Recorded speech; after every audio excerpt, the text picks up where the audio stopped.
Board meeting. If you would all rise, I'll lead us in the Pledge of Allegiance. I pledge allegiance to the flag of the United States of America and to the republic for which it stands, one nation, under God, indivisible, with liberty and justice for all. Janine, would you please do roll call? Supervisor Sheldon. Here. Councilman Cahill. Here. Councilwoman Wright. Here. Councilman Hunter. Here. Councilman Wagner. Here. Attorney for the town Taylor. Here. All right, so first up is our open to the floor. We are going to continue this up. We did have our sign-in sheet. So we did have the rules of conduct posted out there. Basically, just you have 5 minutes and no threats. The first person to sign in is Mike Ziegler. Would you like to speak now? Yes, sir, I'll go ahead and wait until our Okay. time comes up on the agenda. And Chris Naka, you're up.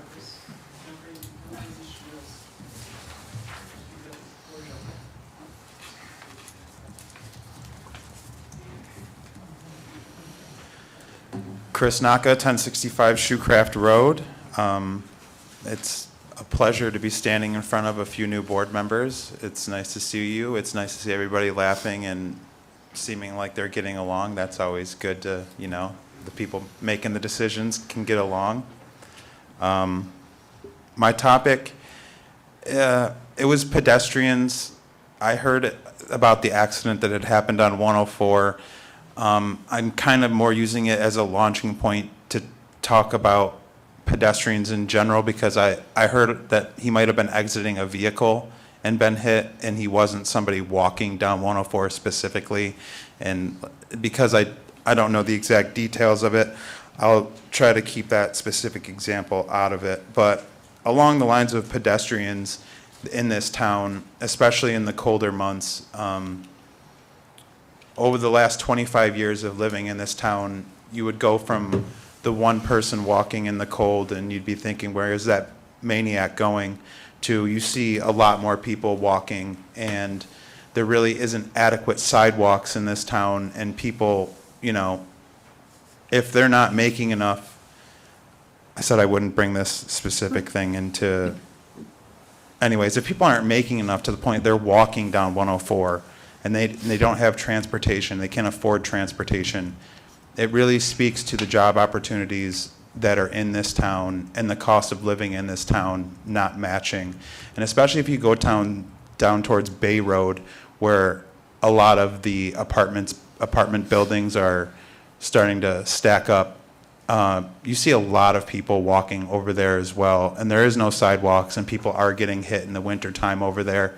And I'm just hoping that if we're going to keep moving away from single-family homes and into apartments, maybe we don't have sidewalks for 30 years ago to kind of disincentivize people that don't have the ability to drive from even being in the town. And I know that sounds crazy, but I think if we're going to change how the town looks physically, we need to accommodate for the downsides of what that change brings, which is more people walking, more people potentially getting hit on roads that were not designed to have a lot of pedestrians walking down them, and make the town safe as we increase the amount of residents that live within it.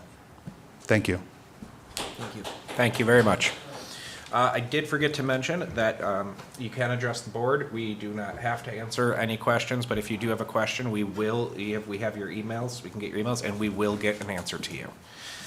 Next up is Kevin Lockhart. So, have at it.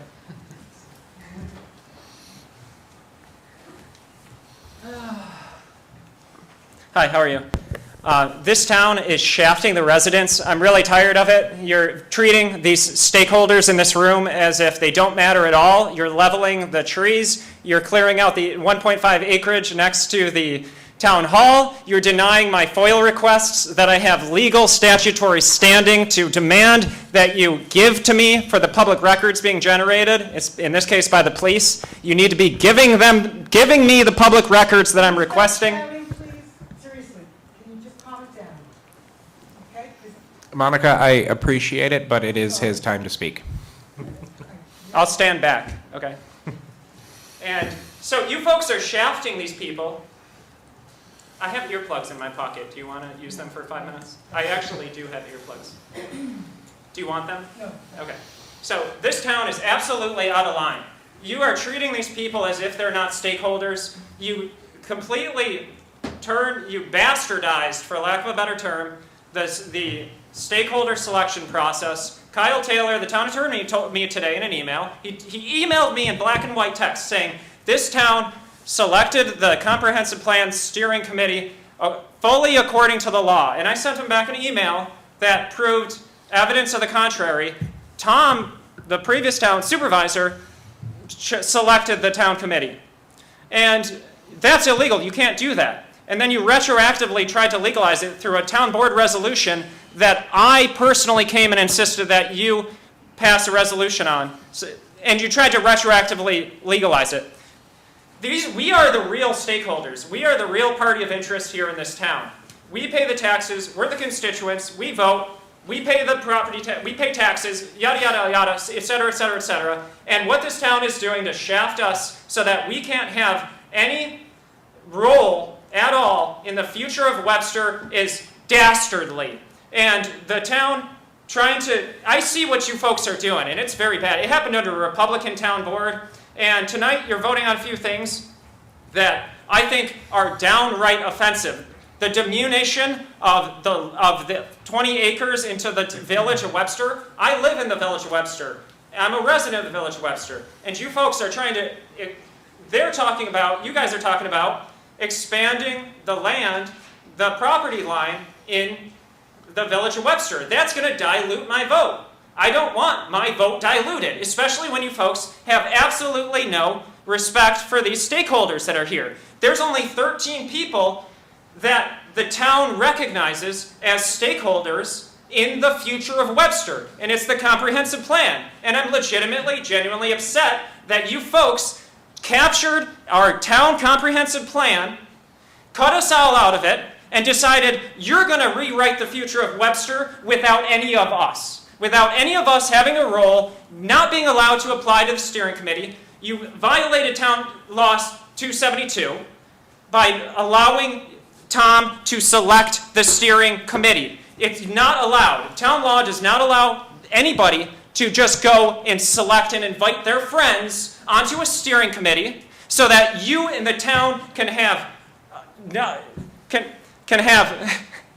no competition from the taxpayers. We're not influencing the town comprehensive plan at all in any meaningful way, and it shows through the profile and the character and the footprint of Webster. This town is absolutely out of control with the 20-acre solar farm site that they're building. You cut down 2 sugar maples in front of Town Hall. One of those sugar maples, I would like an explanation actually for, because it looks to me and everybody else like that sugar maple tree was perfectly healthy, and you just went on the rampage thinking that there's no countervailing force because you cut us out of the comprehensive plan steering committee. You did not allow us to apply. This is a critical procedural error. It's not just an error or a mistake. This was done deliberately so that Webster citizens cannot have any meaningful influence on the future of Webster and the town comprehensive plan, which is our most important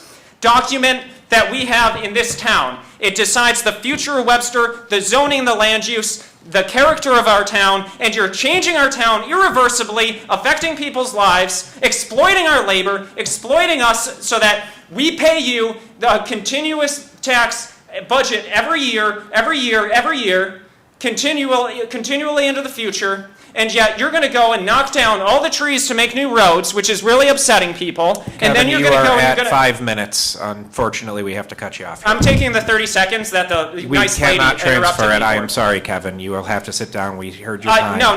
I'm taking the 30 Kevin? seconds that the nice lady took from me because this is policy. Again, this goes to my point. The town thinks that they don't even have to follow the law. They don't have to follow their own policy. These folks are out of control. I'm tired of it. I came here tonight to tell these folks to stick it. They're going to follow the law, Kevin, you or have I'm a going chance to to wrap enforce it the up. damn law.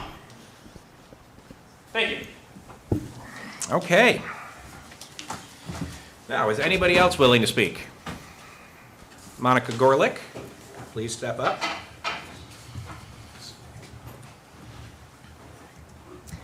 First off, I'd like to say thank you for your opinion, but you don't speak for me when you say everybody. That's number one. I'm talking to the board, okay? I'll speak for myself. Also, when you try to talk to somebody, or you want, oh, sorry, if you want people to hear you and listen to you, you need to talk at a different tone rather than shouting, because no one's going to hear you that way. And I want to thank the board for everything that you've done. I moved from another area to Webster because it is a town that I do believe in, that I do find comfortable and beautified. I don't like trees being cut down, but some of the trees that are being cut down are for progression, to put other things there that are necessary.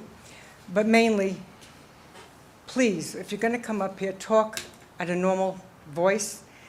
Don't shout, and don't speak for everybody. Speak for yourself. And if you're going to be stating something and you're going to be putting laws out there, please speak about those laws. Show us the facts and the proof, because I don't have a book with me to tell me what rules and laws have been passed and that the board is destroying everything. So I just want the facts to be put in front of me so I can read them. And that's all I have to say. I'm sorry if I took up some time, but I just needed to say something, so thank you. Thank you, Monica. All right, anybody else? No. No. Sorry, Chris. Nice try. It was a good effort, though. Okay, with that, we have minutes to be considered for approval from the January 2nd, 2026 organizational meeting. So I make a motion that we approve those minutes. Second. Supervisor Sheldon. Aye? Councilwoman Wright. Aye. Councilman Cahill. Aye. Councilman Hunter. Aye. Councilman Wagner. Aye. All right, now, we do have some housekeeping to get to in the first, but there are a couple items that were on the agenda that was posted that have since been removed, and I just want to clarify. Number one was the resolution to accept bids for the salt barn. We, as Maria stated earlier, do not have the grant information yet, so we are waiting until we have that information so we can make a responsible decision. And the second one was the diminution of 25 acres to the village for around the Xerox West campus. And the Xerox has withdrawn their petition as of today, so that is off the table as of now. Other than that, Jen, I believe you're up. Yes, I reviewed all of the bills.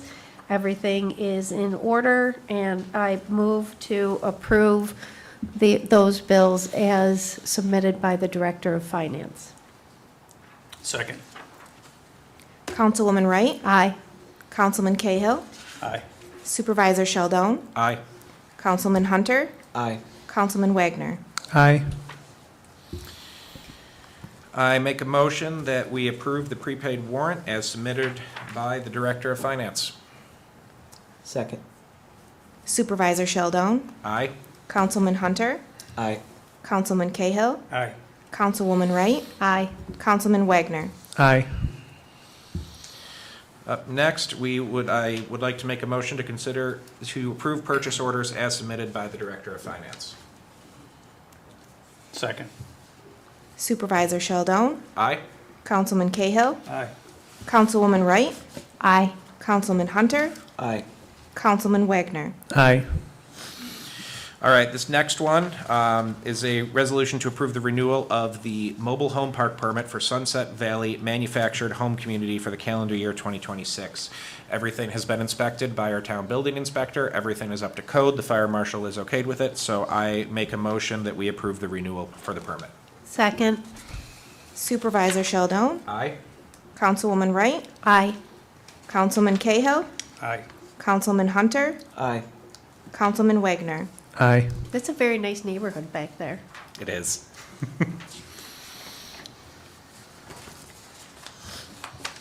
And I am not allowed to make this motion.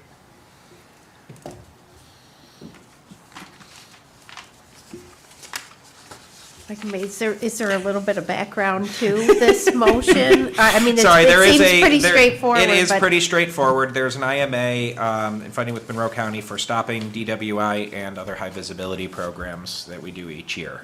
I will move or make a resolution to approve the town supervisor to enter into an intermunicipal agreement and funding with Monroe County for Stop DWI and high visibility programs. Second. Oh, Councilwoman Wright, Aye. Councilman Cahill, Aye. Supervisor Sheldon, Aye. Councilman Hunter, aye. Councilman Wagner. Aye. Jen, the next one is your liaison department. Would you like to? This is another one that is, every year, there's work that gets done, general repairs. And I will make a resolution to authorize an agreement between the highway superintendent and the Webstertown Board to spend 2026 highway funds for general repairs and permanent improvements in the amounts stated within the agreement and as approved within the budget. And I believe it is Pellet Road, I remember Pellet Road and Hard Road. Will be, I guess it's resurfaced, right? Resurfaced, paved, those are the big road repairs for this year. I Yeah, second. this is an interesting part of highway law. The highway superintendent actually has responsibility or the approval to spend money as he sees fit to make certain road improvements. It's also included in the 2026 budget, which was approved back in October, so the number's tied to the budget. Thank you, Paul. I'll second Jen's motion.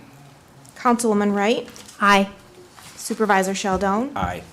Councilman Cahill, Aye. Councilman Hunter, Aye. Councilman Wagner. Aye.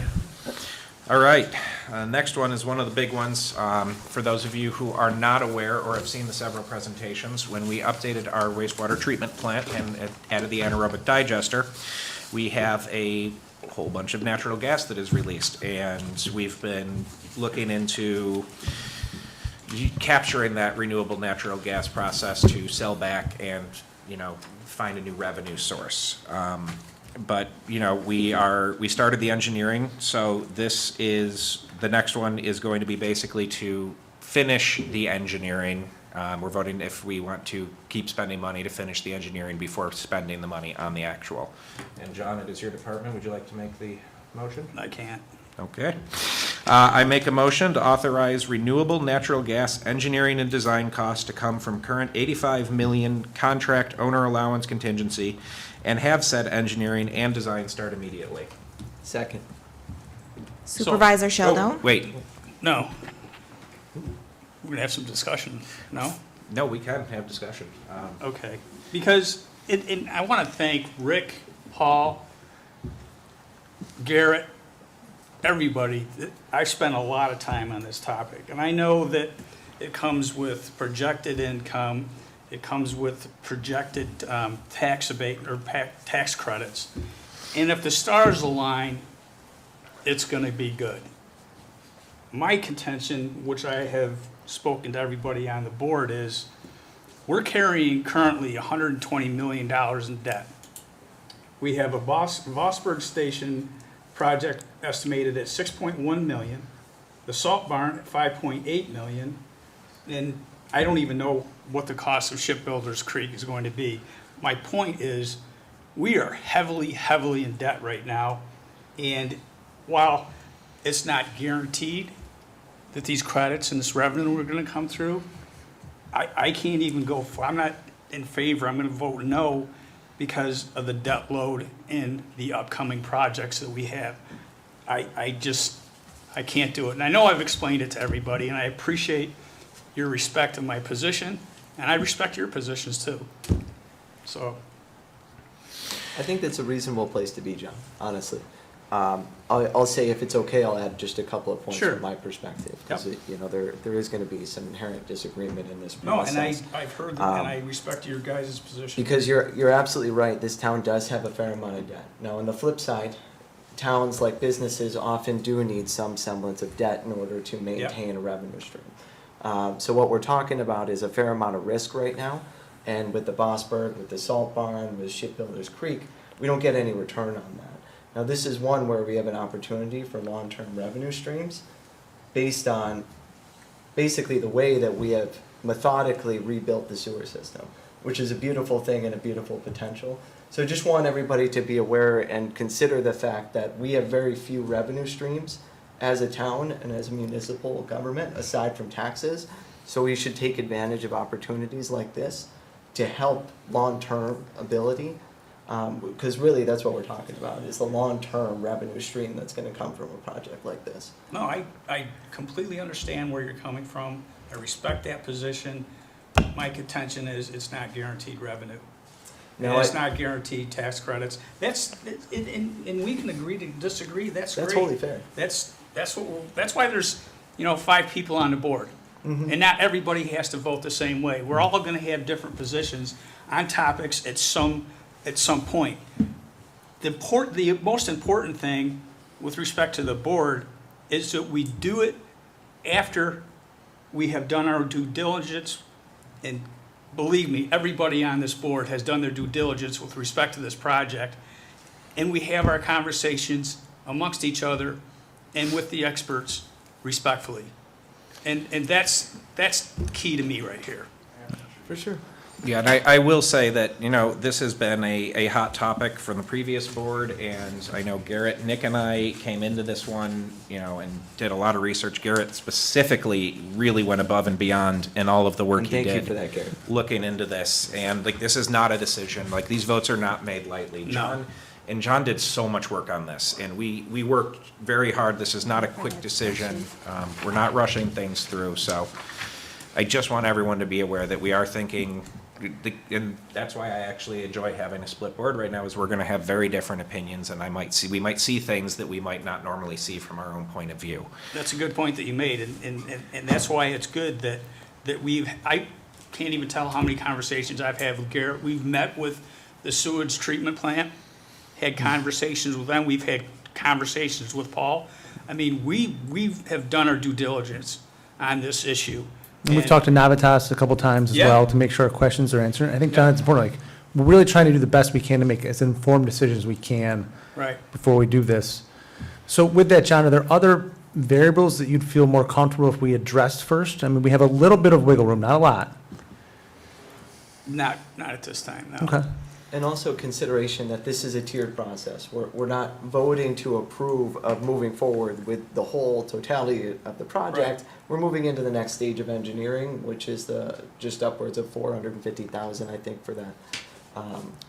340. Estimation, and that And frankly it is will answer some of the additional questions Yep. that may change all of our And assessments. it is frankly. a 100% design at this point. We're not doing hey, we're gonna seek 30%, 40%, but this is gonna be the final design of this project.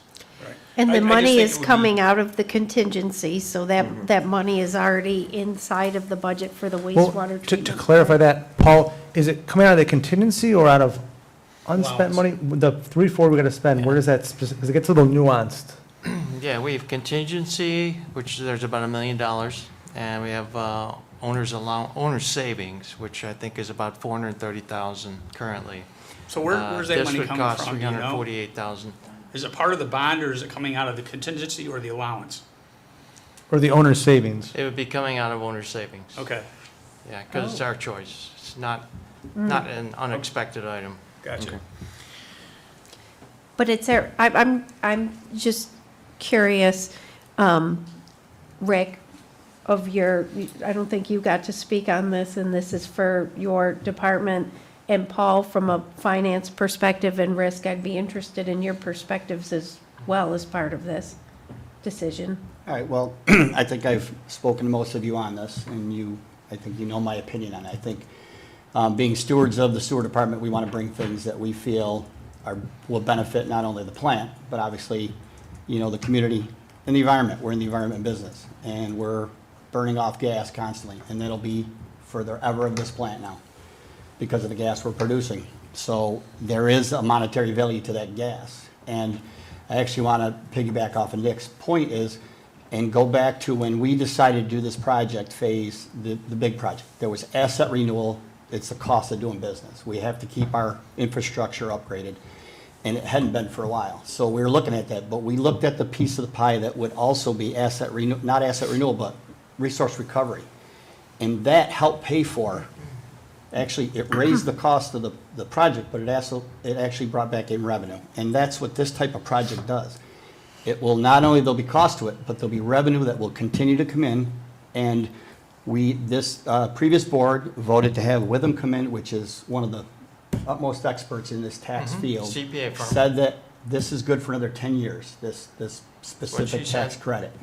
Even if not, there is money going out that pipe every day that we could be recouping and helping pay for projects and moving forward, that's all. And I just think it's environmentally sound to do also. So.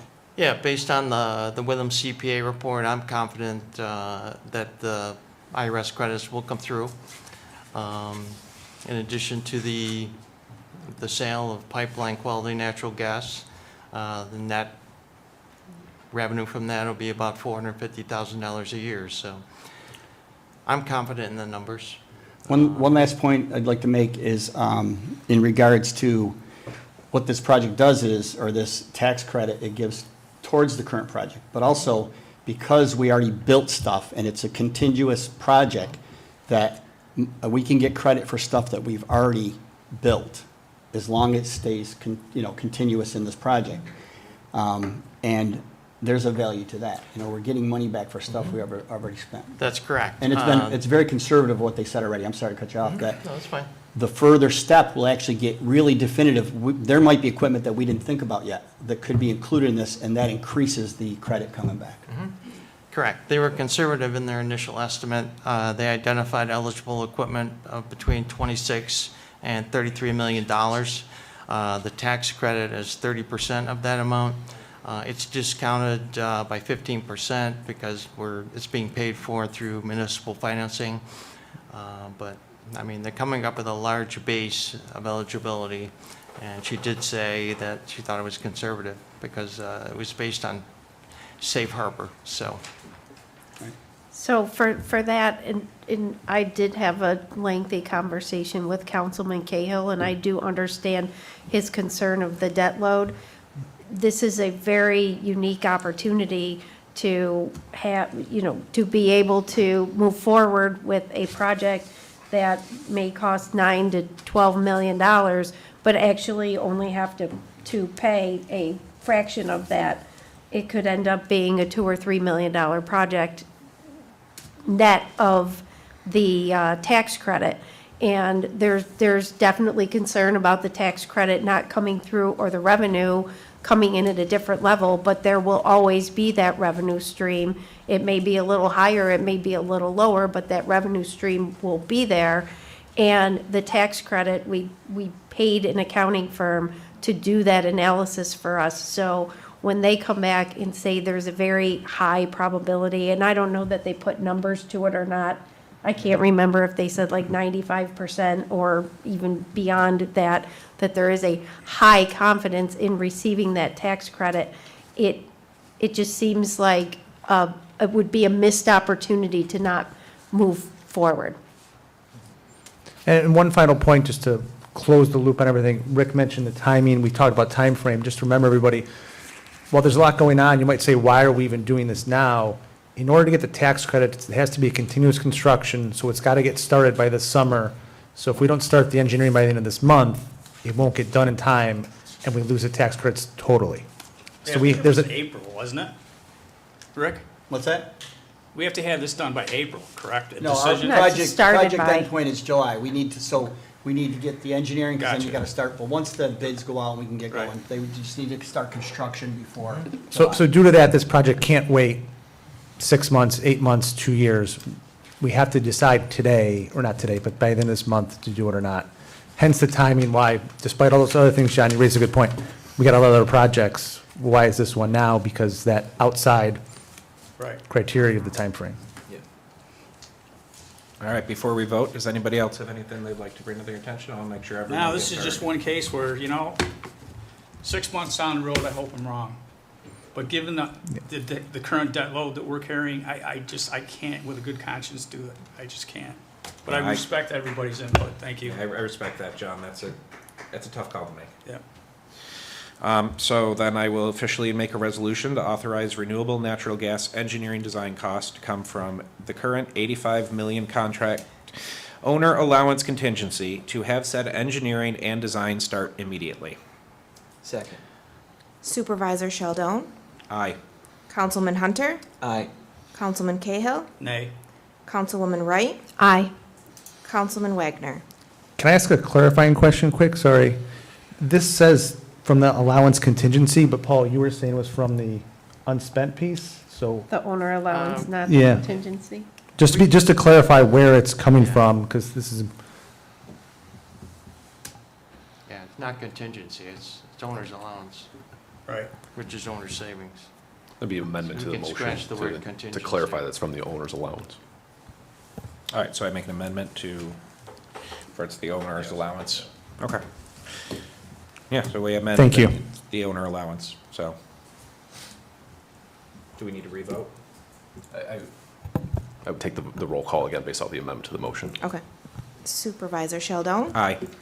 Councilman Hunter, Aye. Councilman Cahill, Nay. Councilwoman Wright, Aye. Councilman Wagner. aye. All right. Well, our last item up here, we have a small presentation about 1030 Ridge Road, so I will welcome Mike Ziegler. Am I saying that right? Ziegler or Ziegler? Ziegler. Please come up and plead your case.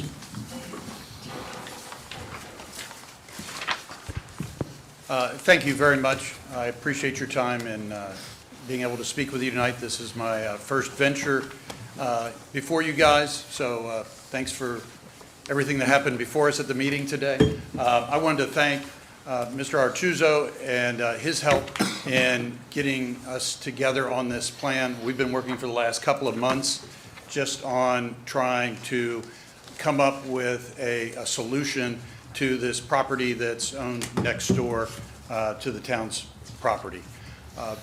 We got introduced to this property through a third party, and the property owner came to us with a problem.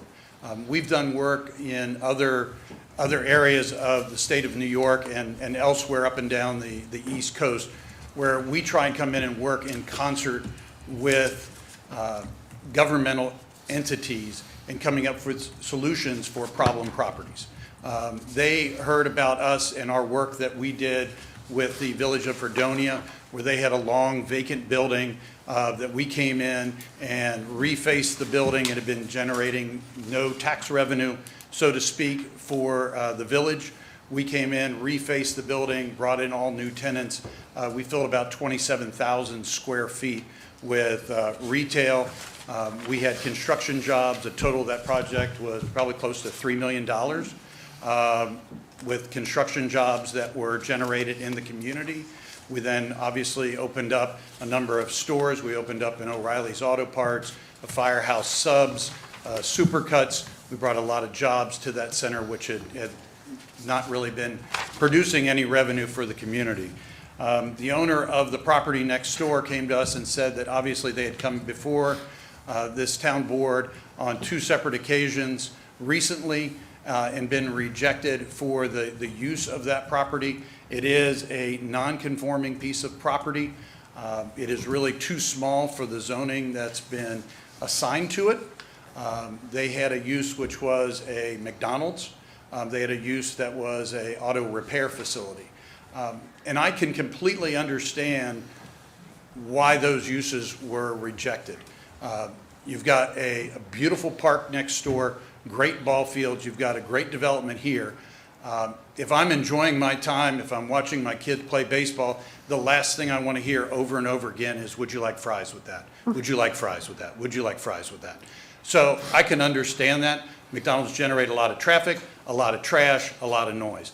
Similarly, the automotive repair facility, you've got the power drills, you've got banging on car motors, car doors, whatever the case may be. You have oil changes, other fluids. I can understand how that would be a concern. So we worked with the owners to come up with what we felt would be a solid solution to their issue.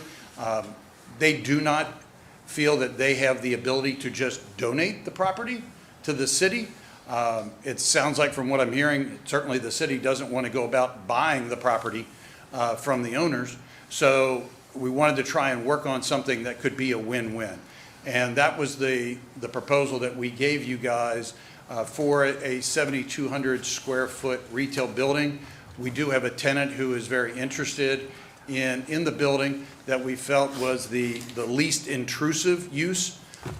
What we worked with Mr. Artuso was coming up with a site plan that would protect the canopy of trees as much as possible to give us the buffer that is needed between your property and this property being developed, thus shifting most of the development to the far side of the building, closer to, its more natural location next to other retail.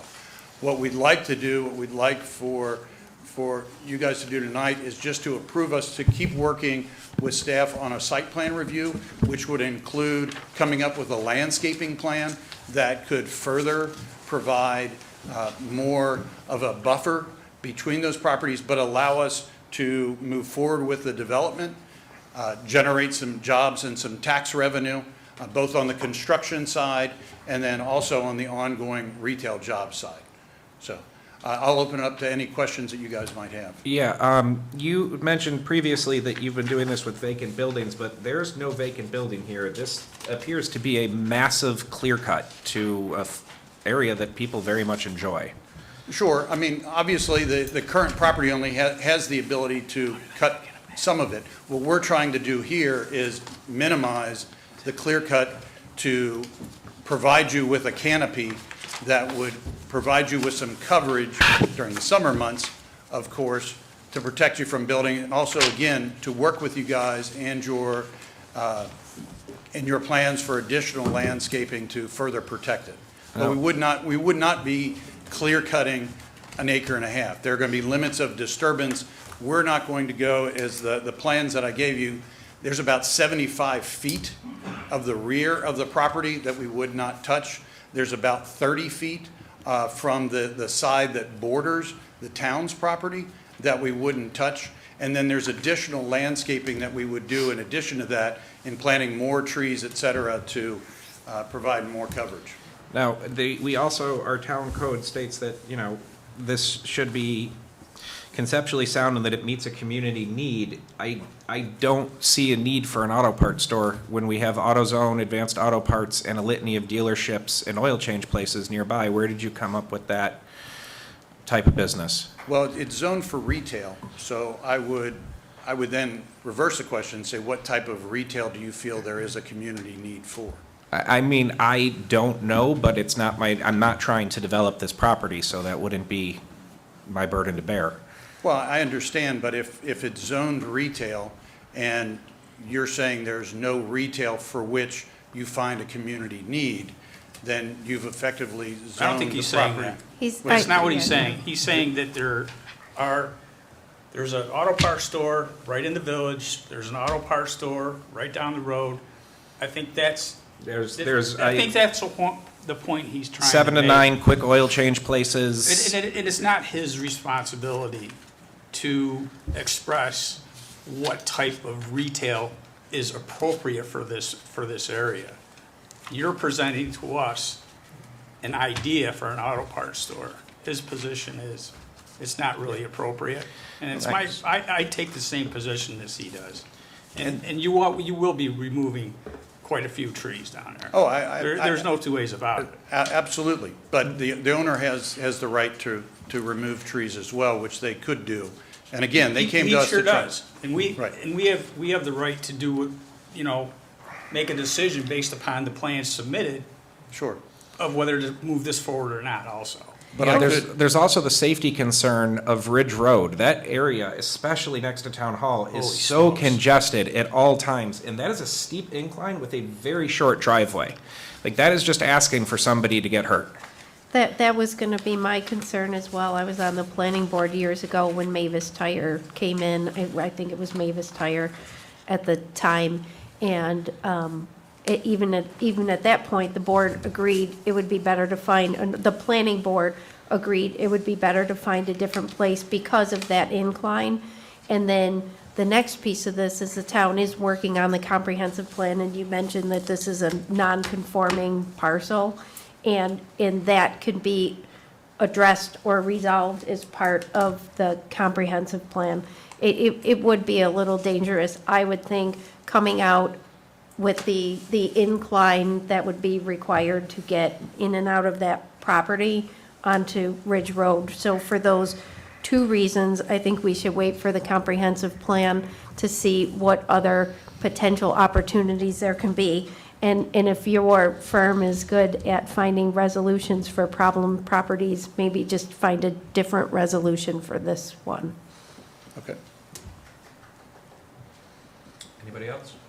No. All right, I'm going to make the official motion to refer the proposed project in the high-intensity commercial district to the planning board for the purpose of site plan review located at 1030 Ridge Road under section 350-19F of the Town Code of Webster. Are we referring it or not referring it I'm for making those the- reasons? I'm making the motion that we are voting if we refer it or not. So the motion, if it's not going to be to refer it, a proactive motion, if there's anyone that supports that position, they should be making that motion. If there isn't, and the motion is going to be made in the negative, it's a little atypical, but in this situation, it would be necessary. So the motion would be not to refer, and you would need to put on the record the criteria under Town Code, Section 350-19F, to support that position as part of the motion. All right, well, then I make a motion that we not refer the proposed project under section 350-19F of the fact that it does not meet a community need and it is not safe for the general public at this time. And I would say, I would also add that it's not in harmony with the comprehensive plan since that comprehensive plan is underway. I second. Supervisor Shaldo? I'm voting not to do this, right? Yeah. So the resolution is not to refer. Correct. Then So aye. then it's yes. No, yes. Councilman Cahill? Aye. Councilwoman Wright? Aye. Councilman Hunter? Aye. Councilman Wagner? Aye. All right, that is everything on our agenda tonight. So with that, I will close up the January 8th, 2026 Town Board meeting. Thank you all for coming.